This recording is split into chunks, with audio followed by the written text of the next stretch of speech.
Bonjour à toutes et à toutes. Dans le chapitre précédent, nous avons commencé la création de l'animation d'un carrousel d'images. Nous avons vu que les images sont affichées dans l'ordre de la liste, et que suivant leur position dans notre espace virtuel, il est nécessaire d'en dupliquer certaines. Dans cette seconde partie, nous allons un peu compliquer les choses, en modifiant notre carrousel, pour qu'il contienne 4 images différentes. Ouvrons donc notre programme, et ouvrons la sauvegarde de notre leçon précédente.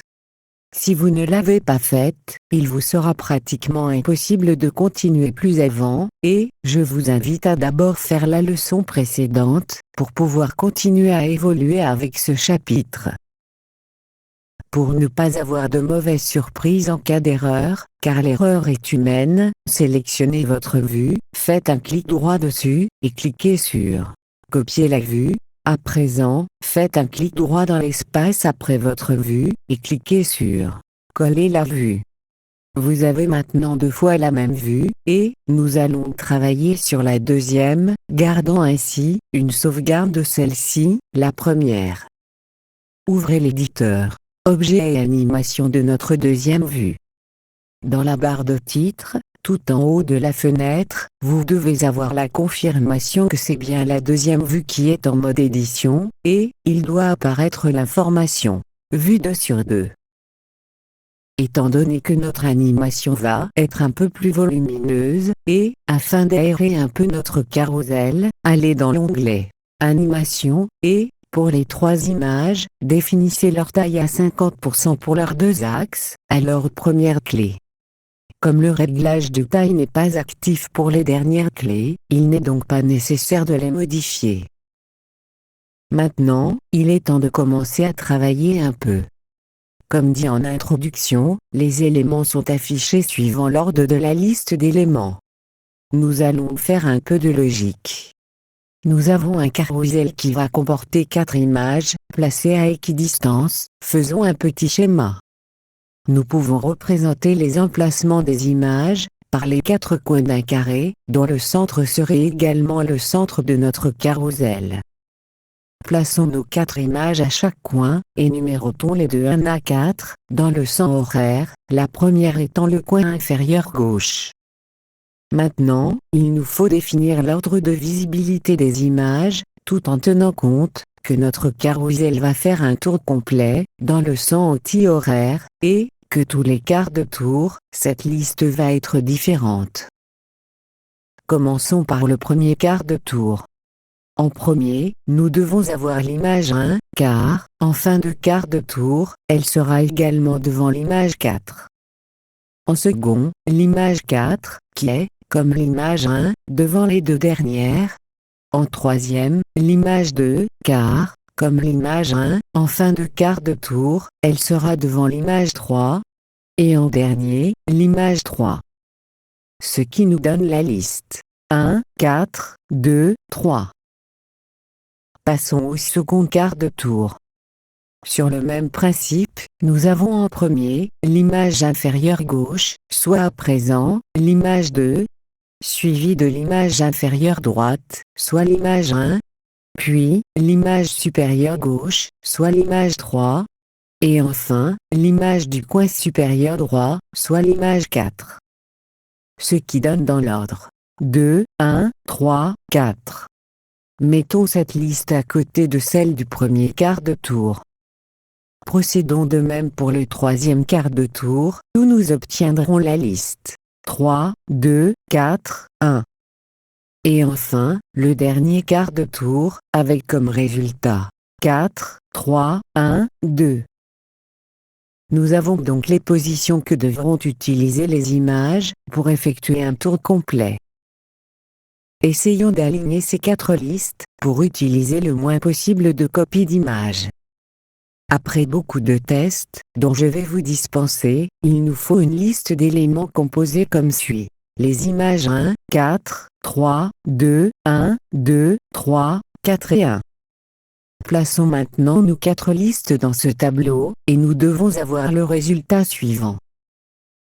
Ainsi, pour chaque image utilisée, nous avons les périodes de temps pendant lesquelles elles doivent être visibles. Pour chaque colonne, correspond un quart du temps de notre vue. Nous pouvons donc, par exemple, constater que l'image 1 en tête de liste devra être visible pendant le premier quart-temps, puis celle du centre pendant les deuxième et quatrième quart-temps, et enfin, la dernière, pour le troisième quart-temps. Gardons ce tableau à portée de main, car nous allons devoir l'utiliser pour toutes nos images. Maintenant, nous allons pouvoir commencer réellement notre animation.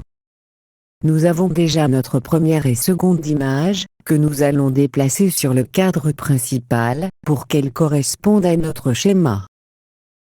L'image numéro 1 doit être placée à gauche et en avant. Pour le moment, elle est bien à gauche, mais au centre. Il nous faut donc la déplacer vers nous, sur la largeur du cadre, soit, de moins 100% sur l'axe Z. Introduisez donc cette valeur pour la première clé. Elle est à présent à sa place. Nous placerons les temps de visibilité après avoir ajouté toutes nos images.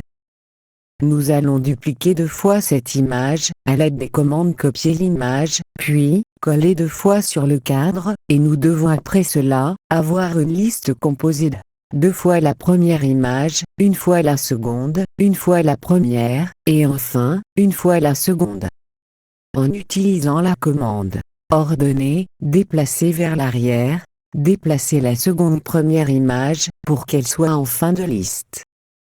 Maintenant, la seconde image. Nous allons répéter son déplacement pour les 2 copies. Sélectionnez-les tour à tour, et modifiez leur déplacement de droite à gauche, soit de 100 à moins 100 sur l'axe X, et déplaçons-les vers l'arrière, comme pour la première image, de la largeur de notre cadre, soit, plus 100 sur l'axe Z. Ceci fait pour nos 2 secondes images. Nous allons ajouter la troisième. Sélectionnez l'une de 2 deuxièmes images, puis, faites un copier de l'image, collez sur le cadre. Maintenant, dans l'onglet « Propriétés », désactivez l'option « Image principale », puis, remplacez-la par une autre. Recochez l'option « Image principale » qui maintenant, doit être sur 3, et modifiez son nom en « Image 3 ». Retournez dans l'onglet « Animation » et nous devons la déplacer à droite, soit, à 100 sur l'axe X. Déplacez-la dans la liste d'éléments, pour qu'elle se situe en seconde position, entre la première image 1, et la première image 2. Puis, faites-en une copie, qui sera placée encore en tête de liste, et déplacez-la en avant-dernière image, soit après la deuxième image 2, et avant la dernière image 1. Nous allons répéter cette opération pour la quatrième image. Sélectionnez la première image 1, faites un copier-coller, puis, dans l'onglet Propriétés, changez d'image, en ne temps pas de décocher l'option Image principale, puis de la recocher, et de modifier son nom en Image 4. Puis, dans l'onglet Animation, modifiez sa position pour qu'elle soit à droite, soit, plus 100 sur l'axe X, et placez-la en seconde dans la liste. Faites-en une copie, que vous placerez en avant-dernière position dans la liste, qui, à présent, doit correspondre à notre liste d'images définie plus avant. Nous pouvons maintenant définir les temps de visibilité pour chacune d'elles. À l'exception de l'image 1 centrale et de la première image 4, toutes les autres peuvent être définies exclusivement avec la commande « Intervalle » dans l'onglet « Propriétés ». Soit, dans l'ordre, et d'après notre schéma. Pour la première image 1, le premier quart-temps, soit de 0 à 2001.